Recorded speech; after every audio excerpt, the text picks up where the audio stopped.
by ministering to the kids. Pinagtsatsagan yung mga bata. Bakit? Naintindihan yung kanilang mandato. Ano mandato? Na kanilang tulungan bilang God-given responsibility, help meet to the husband.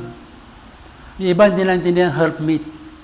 Kaya ang ginagawa, in their willfulness, ang kanilang gusto ang ginagawa. Kaya sa totoo lang, din mo makikita na iba pa naman, idealistic. Yung iba idealistic sa salita, kaya idealistic kuno. Pero sa buhay, hindi naintindihan ang kalamandato. Well, earnest. What is meant by the earnest? Serious and intense state of mind. Kaya natin ito sa Genesis 22. Kung gaano ka-earnest sa Panginoon itong si Abe.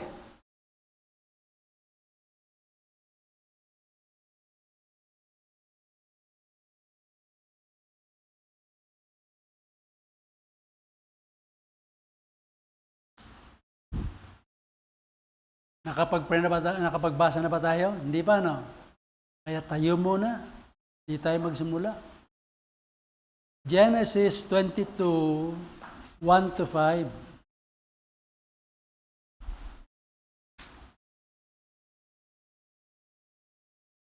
Pray nyo aking lalamunan. Please pray na ang Lord ang mag-preserve. 1-5 tayo dito sa lugar na ito. Sige, verse 1 of Genesis 22, together go. And it came to pass after these things that God did tempt Abraham and said unto him, Abram, behold, here I am. And he said, Take now thy son, thine only son Isaac, whom thou lovest, and get thee into the land of Moriah, and offer him there for a burnt offering upon one of the mountains which I will tell thee of. And Abraham rose early in the morning, and saddled his ass, and took 2 of his young men with him, and Isaac his son, and clave the wood for the burnt offering, and rose up, and went into the place of which God had told him. And on the 3rd day, Abraham lifted up his eyes, and saw the place afar off. And Abraham said unto his young men, Abide ye here with us, and I and the lad will go yonder and worship and come again to you. Father in heaven, bless us as we continue studying the state of the fathers, and bless us in a way that we will learn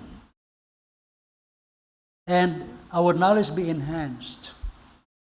Gawin nyo kaming higit na mabuti pagkatapos natin pag-aralan to. And even as we continue, help us to get better and better and better fathers and mothers, even children, all of the family members. Especially the purpose is that we might be used by thee to win the lost and to show the kind of Christianity you want us to manifest. Pagpalain niyo po kami sa pangalan ni Jesus. Amen. Maupo na po tayo. Thank you.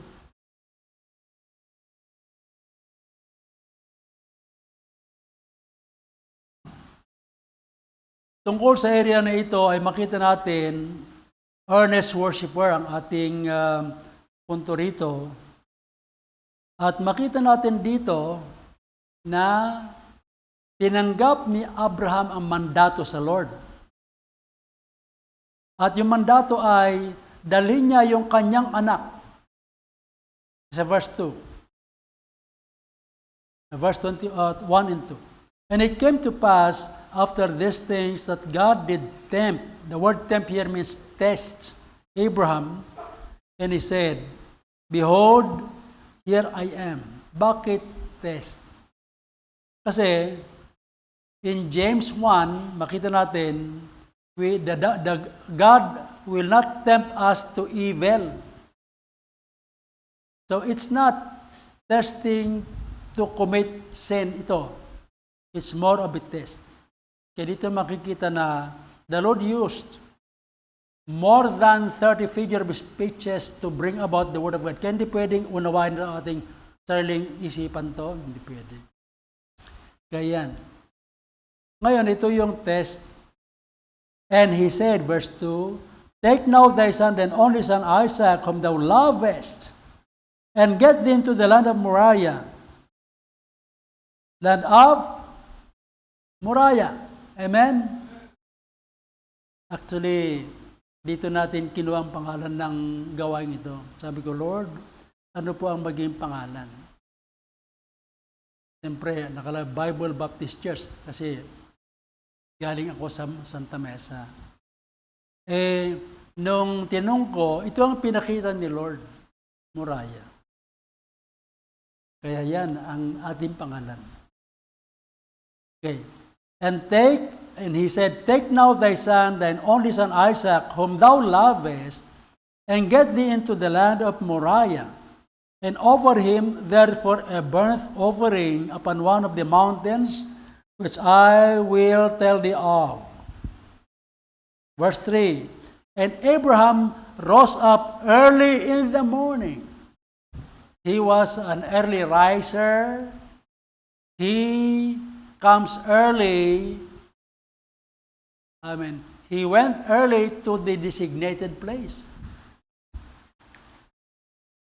Abraham rose up early in the morning and saddled his ass and took 2 of his young men with him, and Isaac his son, and clave the wood for the burnt offering, and rose up, and went unto the place of which God had told him.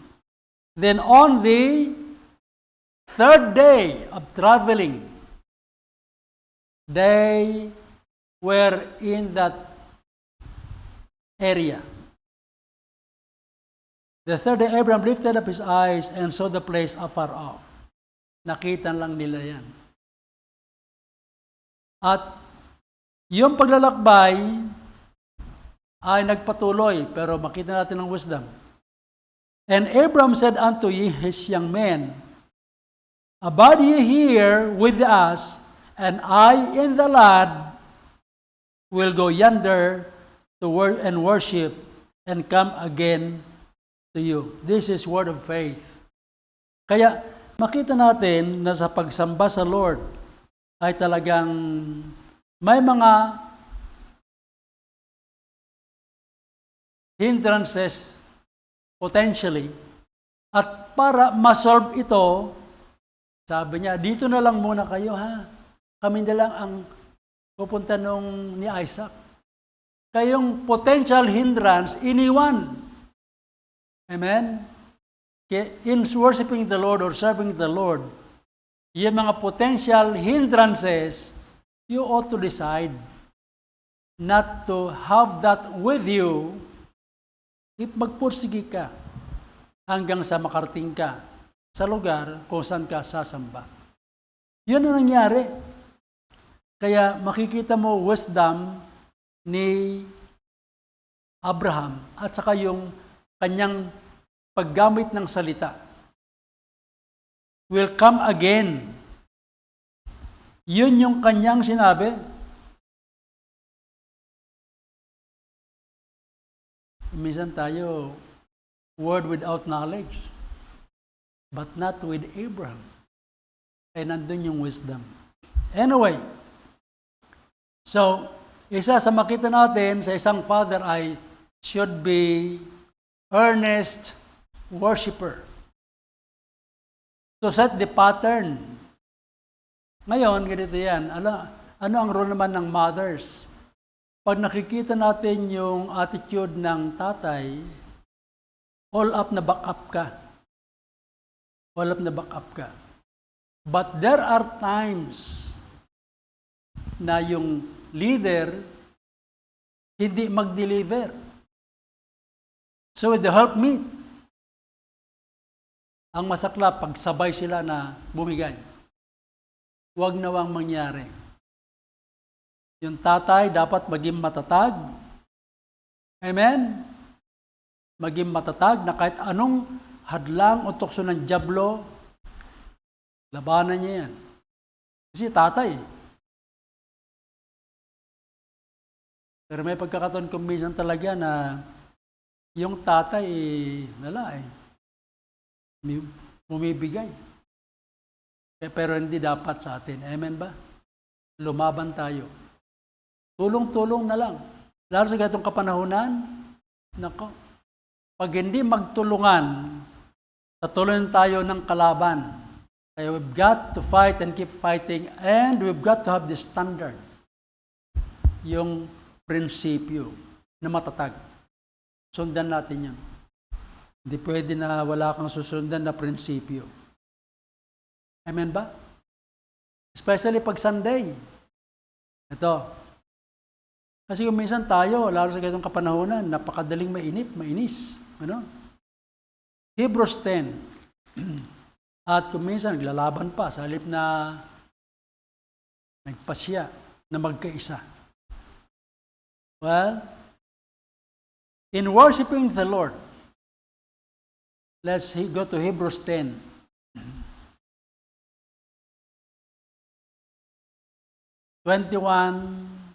hanggang 25. 21. And having an high priest over the house of God. 22. Let us draw near with a true heart, in full assurance of faith, having our hearts sprinkled from an evil conscience, and our bodies washed with pure water. So let us draw near with a true heart, having Jesus Christ in the house of God. He is the great high priest. Now in verse 23, let us hold fast the profession of our faith without wavering, for He is faithful that promise. Magpakatatag tayo without wavering, palaban. Hindi yung konting bagay lang bumibigay na. Kaya bawal ang pipitsugin na manambahan. Amen ba? At kung sakali man tayo naisahan, humingi ng kapatawaran sa ating pagkukulang. Kailangan lumaban. Without wavering, hold fast the profession of your faith. Kaya lagi tayong humingi ng Lord ng lakas at tatag. Alam niyo sa akin, malimit ito. Yung Isaiah 40, 29, 30, and 31, especially 31, ay talagang may pagkakataon kasi pag lumabas ka o may ginagawa ka, yung bang nahigupan ka ng lakas. Minsan, sa higaan, bago ka bumangon, yung lakas mo tila paralisado. Anong gagawin mo? Ang ginagawa ng iyong pastor ay, I go to God claiming Isaiah 40:31. But you could have the 3 verses, claim it, especially 31. Ano ba sa verse 29? He giveth power to the faint, and to them that have no might, He increaseth strength. 30. Even the youth shall faint and be weary, and the young men shall utterly fall. 31. But they that wait upon the Lord shall renew their strength. They shall mount up with wings as eagles. Mabilis.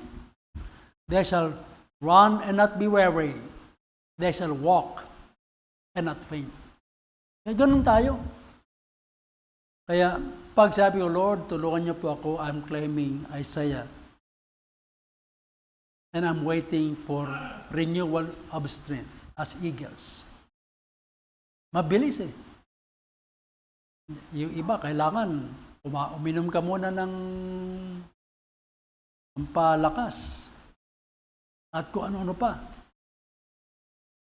Pero pag sa Lord ka umasa, may milagrong maasahan ka. Kaya yun ang aking pinangawakan palagi. Ito lang siguro 2 days ago. Kaya sa atin, sa totoo lang, pag nagfo-focus ka sa katawan mo, sa kainaan mo, walang mangyayari sa iyo. Looking unto Jesus, the author and finisher of our faith, who for the joy that was set before him endured the cross, despising the shame, and is set down at the right hand of the throne of God. Hebrews 12:2. Looking unto Jesus, the author and finisher. Kaya, we've got to go to the right channel. Draw strength from the right source. And keep fighting. The purpose is that you might keep fighting. Pero, halimbawa, Lord, palakasin niyo po ako para makapag-good time ako. Ay, wala yan. Amen? O para makapamasyal. Wala yan. Kailangan para magamit mo bilang maglilingkod ka sa Lord mo. Okay? So yun. Earnest worshiper. Ilan na? Father. Father na, di ba? Walang R. Wala pang R. Father. Let's go to R. Anong ating rito? But before we go to that, let's read 24 and 25. Let us consider one another. Think of your brethren. Yan ang kailangan din ng alalay. At magministeryo kayo. Provoke unto love and to good works. And then 25. Not forsaking the assembly ourselves together as the manner of some is, but exhorting one another, and so much the more as ye see the day approaching. Not forsaking the assembly ourselves together. Kaya dito sa atin, noong panahon ng pandemya, anong ginawa natin? Iba nagugulat. Oh, nag-church kayo? Yes. Kaya dyan, walang dumadaan dyan sa may main gate. Dumadaan tayo dito sa side gate. Kaya we navigate. Amen? Dito. Kasi, pag doon, madaling mahuli. Ay, nag-attend sila dyan. Kaya nagpapasalamat tayo. Kaya, God gave us the earnest desire to worship. Now, let's go to the next one. R. Responsible fatherhood. Amen? Responsible fatherhood. Genesis 3.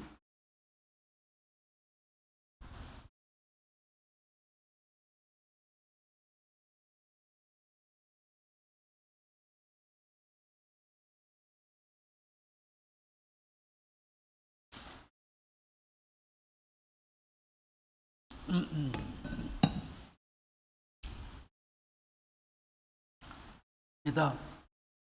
Responsible fatherhood. 3:18.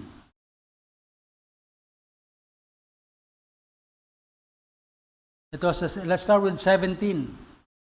And unto Adam God said, because thou hast hearkened unto the voice of thy wife, and hast eaten of the tree of which I commanded thee, saying, thou shalt not eat of it, cursed is the ground for thy sake.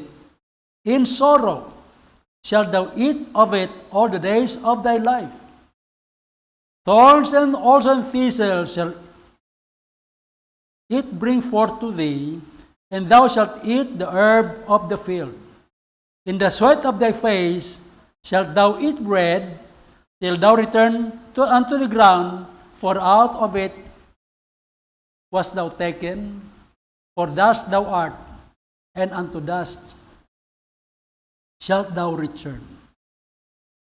Kaya alam nyo, yung mandato na magtrabaho para kumain, It was given as early as this time. Na may mga lalaki sa ngayon na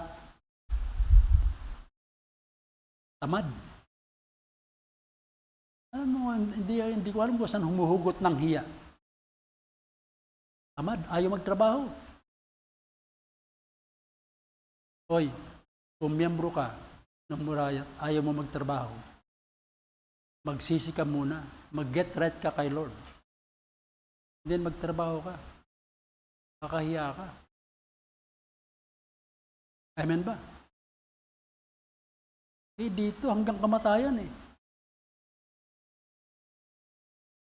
Kaya yung programa ng gobyerno na after reaching, sa armed, sa mga armed personnel, at the age of 58 ata, tigil na, 56, 58. Retirado na. Kaya ang ginagawa naman mga tao, malakas pa ako, trabaho pa ako. Trabaho naman, trabaho. Pero iba, trabaho ng iba, wala na. Nasa underworld. Pero wala dapat nagsasabing Christian na tinatamad magtrabaho. Diba? Nagkataon na ikaw ay ni-retire. May trabaho pa naman eh. Magnegosyo ka, o gumawa ka ng ayon sa kakayanan ng lakas mo. Yun. Ganyan sa babae. May pagkakataon na talagang wala na. Kubarde na. Malalaki babae. Kubarde na. Tapos, away na sa pangailangan ng... Pero may magawa naman na parang ang Lord, kung sarado sa tingin natin ang mga alam natin na pwedeng tumulong sa atin, si Lord hindi handa kanyang i-guide, matulungan para maging maayos ang buhay mo. Amen? Yun ang tandaan natin. Pero yung iba talaga, ano tawag natin dyan?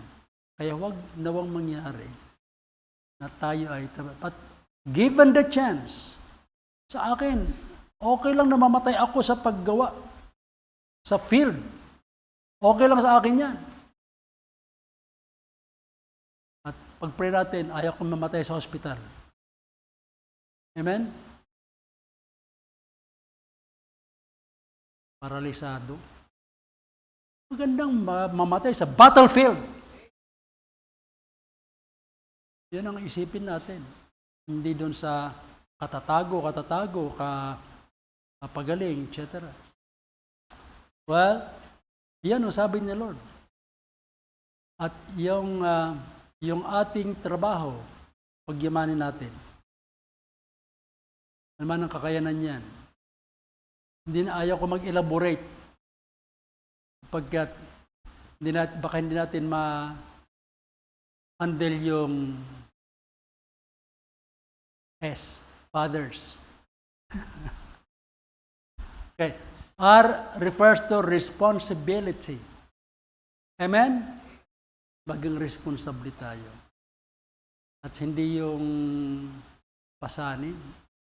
Yung iba, magbibisyo pa, igajablo pa yung konting kinita. Kakainin niya, sarili lang niya.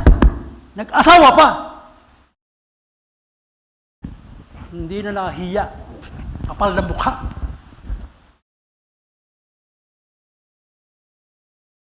Mga kapatid, ginagamit ko dito aking pagka-aktivista. Amen?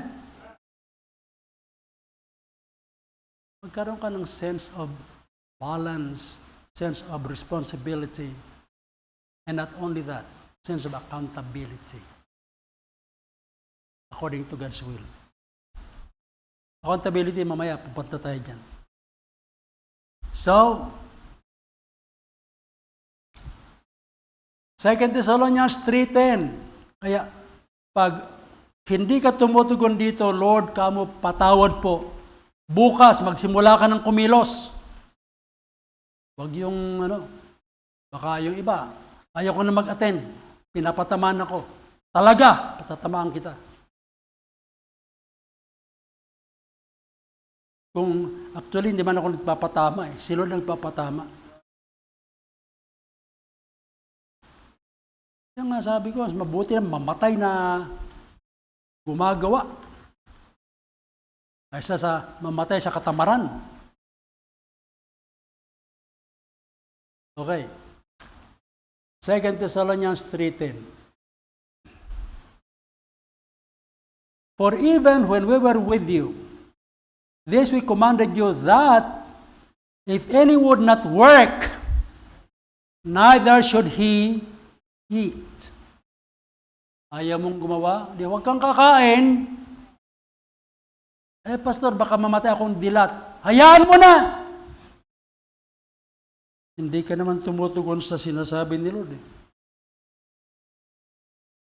Pero yung iba naman, pag pinalambot na ng Lord ang puso ay, Lord, patawad po.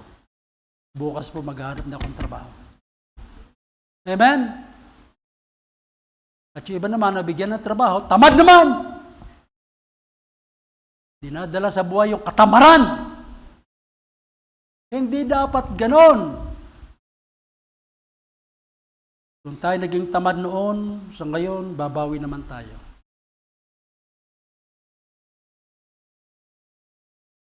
Sana, bato-bato sa langit, pag tinamaan, thank you Lord, magbabago na ako. Amen? Amen ba, men? Ladies? Kaya kayo, mga ladies, hindi porket gwapo o yung ibang tao sa pamilya masipag at yung nagkataon na yun ang liligaw sa iyo, tamad. Kaya huwag mong patusin yan. Hindi, pastor. Babaguhin ko to. Ano babaguhin mo? Ano mo kayang baguhin yan?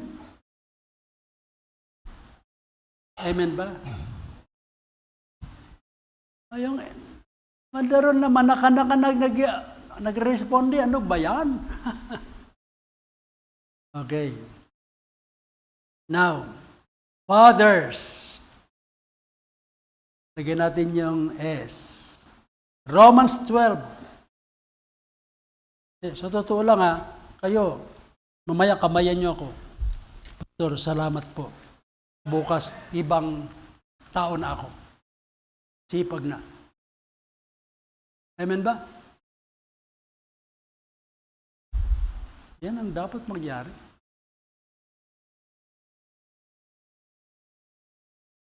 Iya ko, talagang kumatulog. Alam nyo, kumatulog kahit gusto ko matulog ng alas 10, labo 11, 12, minsan past 12, magising. Yung bumangon, mga around 4 o'clock. Pinapakiramdam ko sarili ko. Pag hindi ako makatulog, hindi na ako hikab-hikab. 12 ang gitulog ko, 11. Wala na. Bangon na.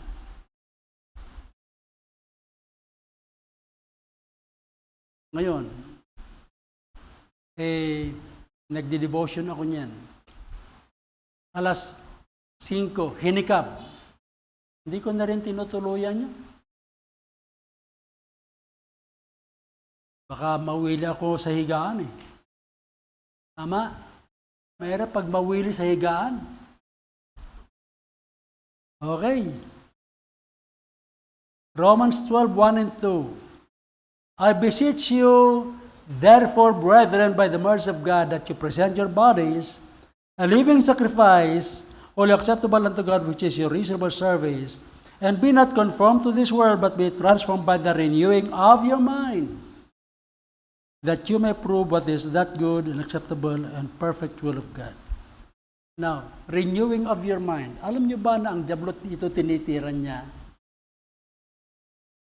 At bakit niya tirahin dyan? Sapagkat na dyan ang labanan The battle is in the mind. Okay. Kaya ang ginagawa ng diablo yan, maaari niyang itong isipan natin ay i-blind. Alam niyo ba na kaya kang i-blind ng diablo? Yung isipan mo? 2 Corinthians 4.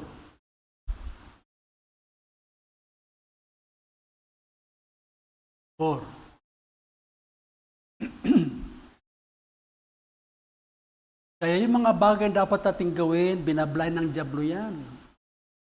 Okay. Verse 4. Let's read together. Mabagal. Go. In whom the God of this world hath blinded the minds of them that which believe not, lest the light of the glorious gospel of Christ, who is the image of God, should shine unto them. Can the believer's mind be blinded? Yes! Pag ang isang tao, matigas ng puso, matigas ang,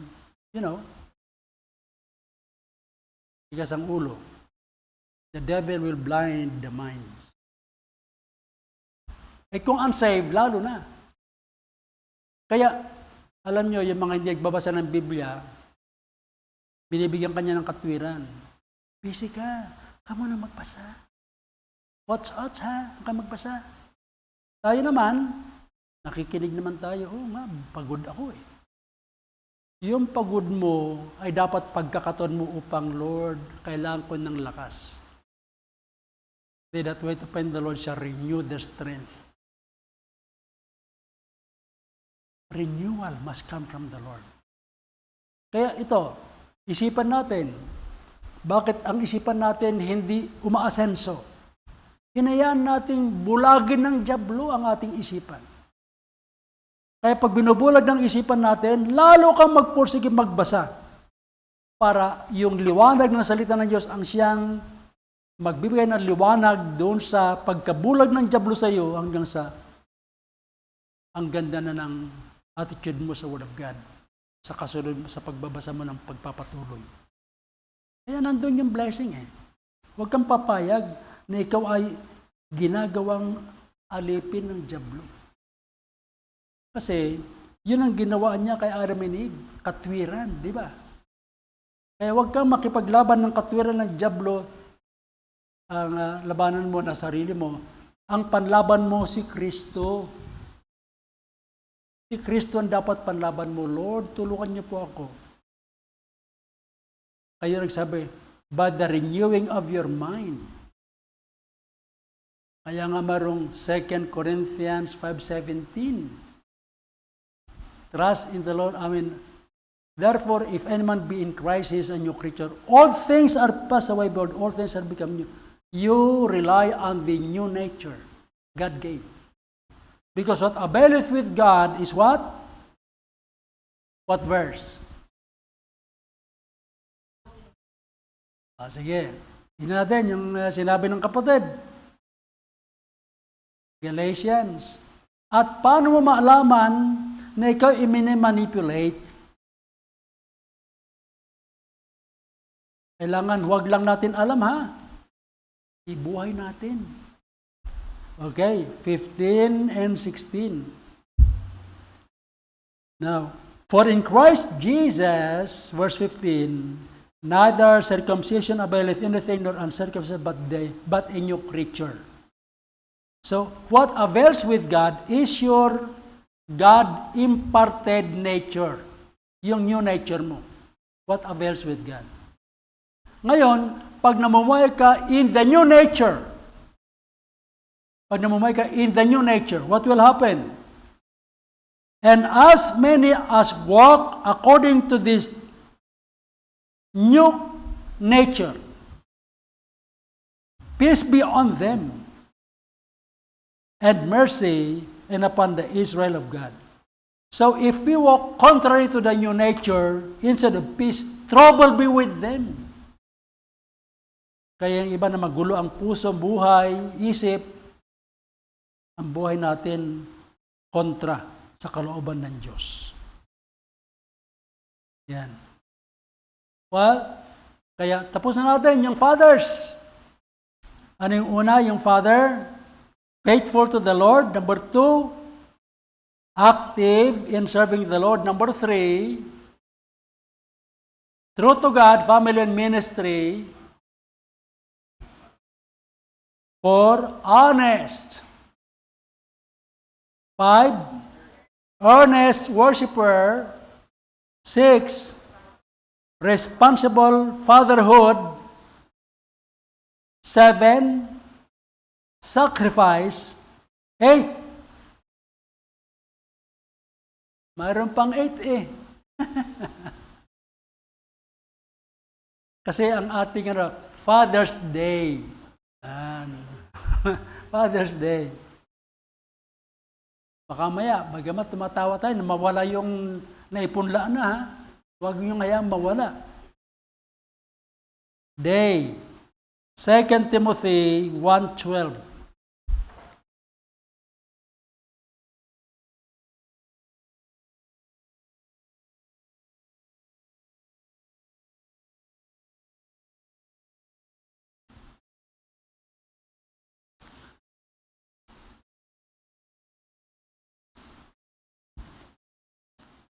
Okay, 2 Timothy 1:12. Natin, ha?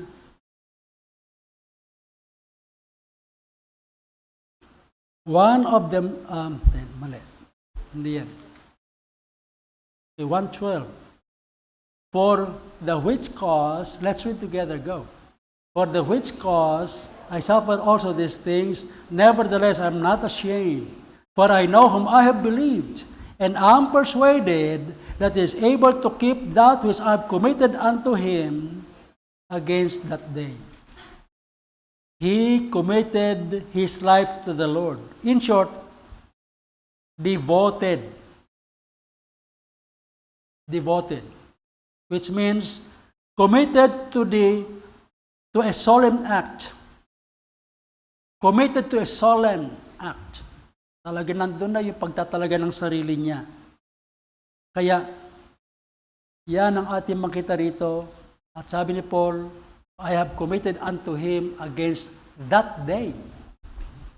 Kaya hindi lang pansamantala, kundi habang siya nabubuhay hanggang kamatayan. Kaya, fathers, our commitment should be unto death. Amen ba? Gamban natin ating mga tungkulin bilang tatay. Alam nyo, ganito yan. Halimbawa to. May mag-asawa. Yung lalaki, tulad niyan, gito. Ang nagtatrabaho, yung misis niya. Ano mo yung misis niya? Ang sabi ng lalaki, tagal kong pinapakain. Ako naman pakainin niya. Tama ba yun? Ang tagal ko na siyang pinapakain, ako naman ang pakainin niya. Yan ba sinabi ni Lord? That is not what the Lord said. Anyway, yung babae nagtatrabaho, yung mister na sa bahay, madaldal pa. Madaldal. Yan nangyari, yung misis, dahil sa ang prinsipyo ni mister, na-atake. Kaya umalis na lang sa lugar, umuwi, at hindi na competitive ang buhay. Ngayon ito, may pagkakagumisan ng lalaki. Yung misis, hindi nagtatrabaho. At may problema. Hindi siya trabaho. Pwede ba magsawa yung mister na sa pagtatrabaho? Dahil hindi siya trabaho sa misis niya? Walang sinasabi sa Biblia na dapat magsawa yung lalaki. Ayun. Sa trabaho, madada pa misis. Ito, no offense madada pa.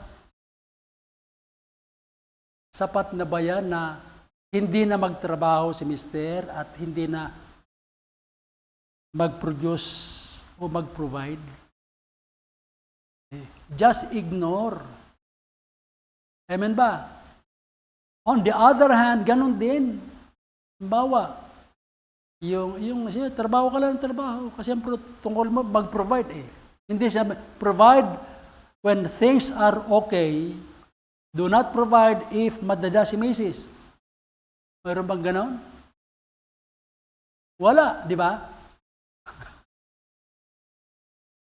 Pero kung minsan yung lalaki, palibasa, tamad. Yung Mrs. ang nagtatrabaho. At may droga-droga pa. Wow! Walang hiya talaga.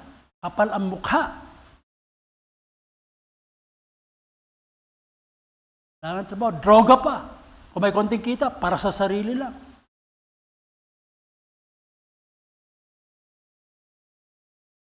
Disgraceful. Now, binibigyan ko ng diin, sapagkat especially kayo mga ladies, ay kung maghanap kayo, Lord, yung maintindihan ang role ng lalaki. Ganon din sa inyo, maintindihan nyo yung role nyo. Pero yan ang nangyayari kung minsan. Na hindi porket nagkaroon ng bulilyaso, ay hindi na magtrabaho, hindi na magganap ng tungkulin. Kasi may mga babae naman. Hindi nagtatrabaho na yung mister, walang inintriga. Yung misis naman, gumagante. Hindi na magluto ng pagkain, etc. Ay talagang masisira nga. Tama? Masisira talaga. Ngayon, kung God-given, magsumbong ka kay Lord, Lord, tulungan niyo po ako. Tulungan niyo po ako. May problema po kami. Kayo po ang solution nito. At kayo na po ang siyang gagawa, Lord. Ito na problema. Bigay mo na kay Lord, tapos relax ka na. Magsaya ka na. Amen? Magdiwang ka na. Ay, yung iba kasi, karoon lang ng konting pera din. Ito ha, hindi nga siya talagang kumikita ng maayos. Noong nagkaroon ng pera, ginamit pa sa pag-iinom, sa pag-good time, sa kakapalan ng mukha.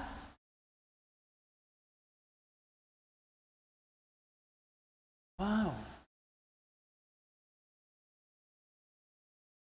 Bad father yun. Tapos mga bata, baliwala. Sinasaktan pa yung mga bata. Kaya yung mga kawalanghiyaan ba, hindi nararapat yun. Tama? Ngayon, alam naman nung halimbawa, ang kayang i-produce nung isa, ito lang. Yun, pasalamatan natin si Lord sa biyaya. Huwag lang kung ano na mga ginagawang kapalpakan niya.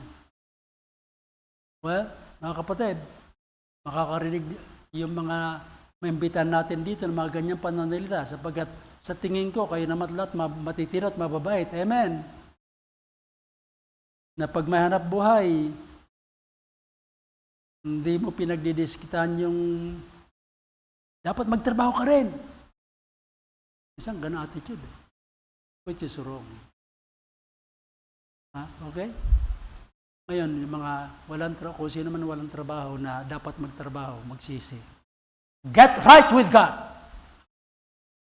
Wala kang karapatang mabuhay na hanggang pakain lang. Kung dapat ka magtrabaho at kung hanggang dyan lang kikitain mo, praise God for that. At ito pa, yung pang mga hindi nagtatrabaho, pag binigyan mo magtrabaho, iiwanan niyang trabaho na yan. Umuwi. Bakit? Yun ang buhay niya eh. Hindi niya ipinadevelop kay Lord na yung kanyang katamaran palitan ng kasipagan. Well, responsibility. Wala kang makita yung devotion at itong dalawa na lang. Father's Day. Ano yung isa? A. Accountability. Ano accountability? Pananagutan. Pumasok ka sa pag-aasawa, hanap buhay ka. Pangatawanan mo yan, kahit ano mangyari. Pumasok ka eh. Hindi ako galit. Bibigyan diin lang. Amen? Huwag kang makampante na walang ginagawa. Kasalanan yan sa Diyos. Tapos may kasalanan ka pang ginagawang iba. Ayusin mo sarili mo.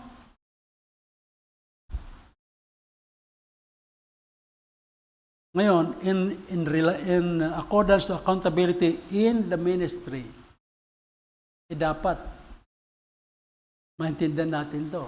Ephesians 5. Bilang mga anak, ito, family naman to, family. 5:24. Aywan ko, ladies, ginagawa nyo na ba to? How submissive are you, ladies? And how many percent are you submissive? 5:24. Sige nga. At saka, ito, pag nakita nyo to, si Lord ang nakita nyo, nag-utos sa iyo, mas maganda yung gagawin mong submission. Okay, 24.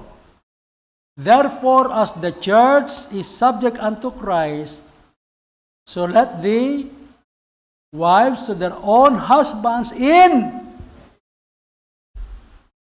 everything is how many percent? Okay. For Jesus' sake. Yung iba, pag nagsalita, akala war freak eh. Hindi nahihiya. Hindi nahihiya. Dapat nahihiya tayo kay Lord. Amen? 26 na ito yung pang ladies. Ito naman pang men. Yung iba kung minsan gusto nila, sila lang ang unawain. Ay mga yung other side, hindi umuunawa. Dapat both sides. 26. That he might sanctify and cleanse it with the washing of the water by the word. 27. That he might present it to himself a glorious church, not having spot or wrinkle or any such thing, but that it should be holy without blemish.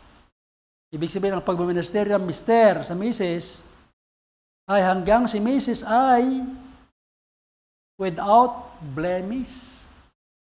Talagang yung kanyang kahinaan sa tulong ni mister, pagministeryo, pagtsatsaga ay ayos. Pastor, hindi mo kilala si Mrs. Tanong, Pastor, hindi mo kilala si Mister. O, di ba? Ang hirap, ang hirap magbalanse. Only Jesus can make women submissive to the husband. Only Jesus can make the husband minister to the wife until without spot or wrinkle. Only Jesus can do that. At yan, hanggang kamatayan yan. Yung iba, hindi nagtsatsaga. Gusto nila maging out sa picture ng mag-asawa. Wow, masyado. Let's go to Romans 6. Alam niyo ba yung divorce? Pasado na ata eh. Pasado na ba? Okay. Sa true Christian, let's go to this. Is it for us or no? 7, Romans 7.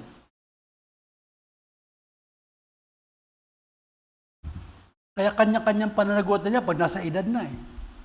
7:3.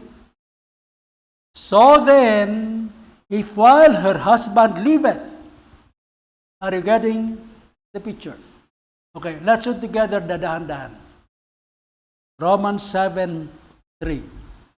So then, If while her husband liveth, she be married to another man, she shall be called an adulteress. But if her husband be dead, she is free from the law, from that law, so that she is no adulteress, though she be married to another man. Klaro? Labo. Klaro? Hindi nakaintindi ng klaro to. Raise your hands. Sa mag-asawa, habang buhay ang mister, ang nag-asawa ng iba, ang tawag doon, adulteress, yung babae, yung lalaki, adulterer. Kaya, sinasabi natin, which can only be dissolved by death. This is the anchor. Kaya, sa mga mag-asawa, at may balak din lang na maghiwalay, huwag na mag-asawa, yung sinasabi natin. Kung kayo ay maghihiwalay din lang balang araw, huwag na lang kayo mag-asawa. Amen? Ito yung angkla eh. Kaya naman nag-asawa iba because of the hardness of heart. Well, mga kapatid, accountability yan. Kaya, minsan kasi, lalo, may lalaking at babae na matatamis ang dila, isipan lang natin si Lord. Amen? Isipin lang natin si Lord. Kung matamis ang dila, lagyan mo ng sili. Bakit? Para umanghang. Sabihin, don't entertain yung ganong hiwa-hiwalay o yung ganyang nakag-diborsyo. Well, let's go to the last. Wow, the last na to, ha? Yes, tama-tama. Father's Day. Ano yung why? Ano sa tingin nyo? Ha? Okay. Yearness? Yieldedness. Okay. The word is yoked. Past tense, yoked. Y-O-K-A-E-D. Yoked for Christ's sake. Matthew 11. Sige, tingnan natin sa Matthew 11.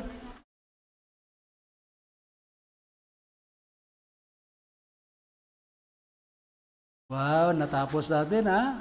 Matatapos na natin, di pa natin tapos. Matatapos natin. Okay. Pati sa mga may problema, when you have problems, you respond to this invitation. Your Father is extending this invitation to you. 28, 29, 30. Okay, 28, together, go. Come unto me, all ye that labor and are heavy laden, and I will give you rest.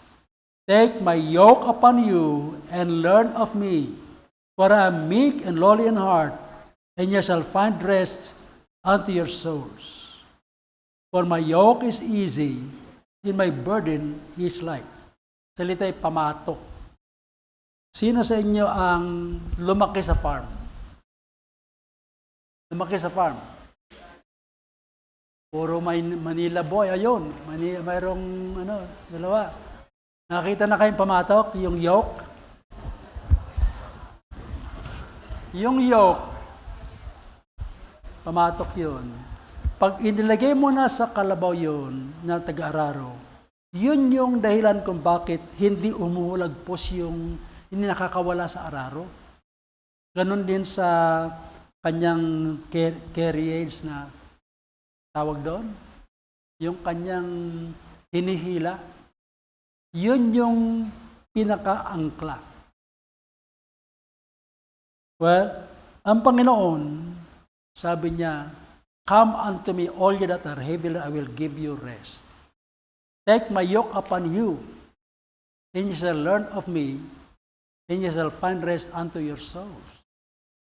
Ibig sabihin, yung pagiging nakaano ka kay Kristo, nakaangkla ka kay Kristo, it is a rest for your soul.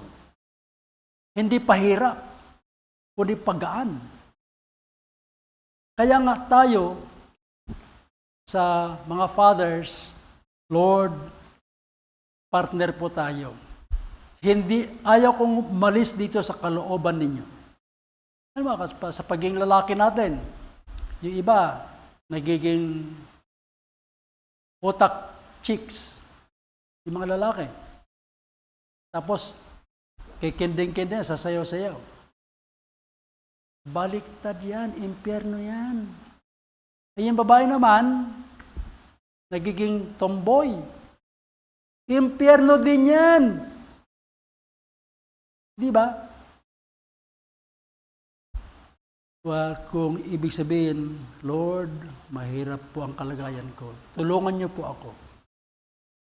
Come unto me, all ye that are heavy burden. Ano yung isa? Come unto me, all ye that are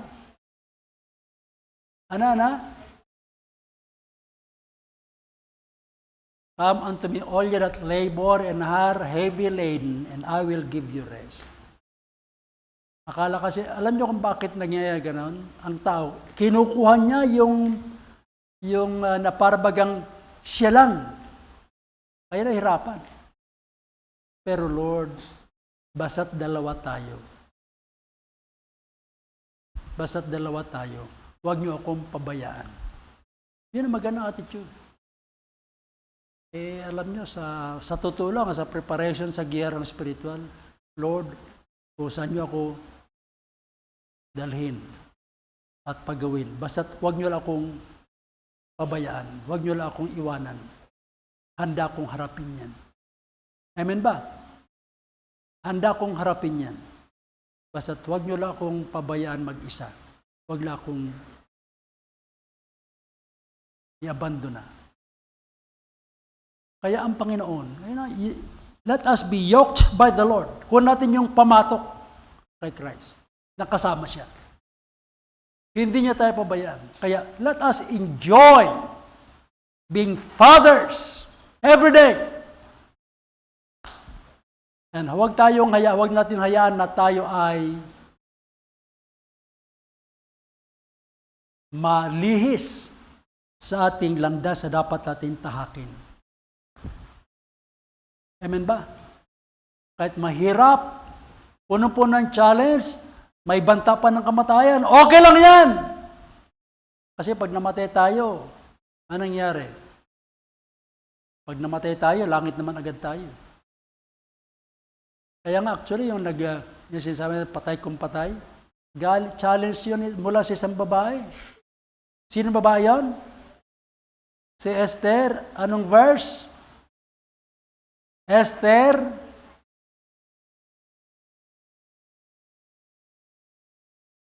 4:16. If I perish, sabi niya. Patay kung patay. Dapat ang lalaki higit. Patay kung patay times 2. Lalaki. Sabay, ano lang yan, isa lang. Basta sa lalaki, dapat times 2. Okay? Fathers, kung ikaw times 2, say amen! Wow, talagang palaban ng mga men. Ladies, times 1! Nagsimula sa malakas, biglang nanghina. Okay. Well, mga kapatid, papasalamat tayo sa mga fathers. Kayo mga ladies, back up kayo sa fathers. Inspire them. Ngayon, kung tila hanggang doon lang kayang ibigay, tanggapin mo rin. Amen? Hanggang doon lang kayang ibigay. Paghanapan mo yan, ikaw na rin ang nagtotorture sarili mo. Kung anong kanya ibigay, pasalamatan mo na. Amen, ladies? Yung iba, yung mga young people, mag-asawa ka ng kaya kang dalhin. Amen? Yung bigay ni Lord, na kaya kang dalhin. Huwag yung ikaw mismo. Nakita ko to, pipitsugin na eh. Huwag ganon. Tayo mga lalaki, pasalamatan natin yung mga misis. Amen? Ito mga young people, you follow the footsteps of your parents who are doing the job. Kaya huwag kayo kung sino kani-kaninong pumatol. Tignan nyo kung may kakayanan. Pag-usapan nyo mabuti. Saka huwag kayo maghabol. Pag hinahabol mo, paano kung nahabol mo, mayayari ka bandang huli? Tapos na. Okay?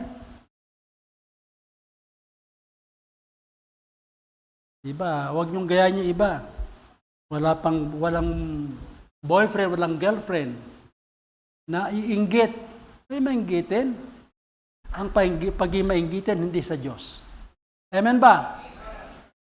Pasalamatan natin si Lord. Di baling manatiling single, magtiis sa pagiging single, kaysa sa mag-asawa ka ng, ang tawag doon, magdusa. Amen ba? It's better to magtiis kaysa magdusa.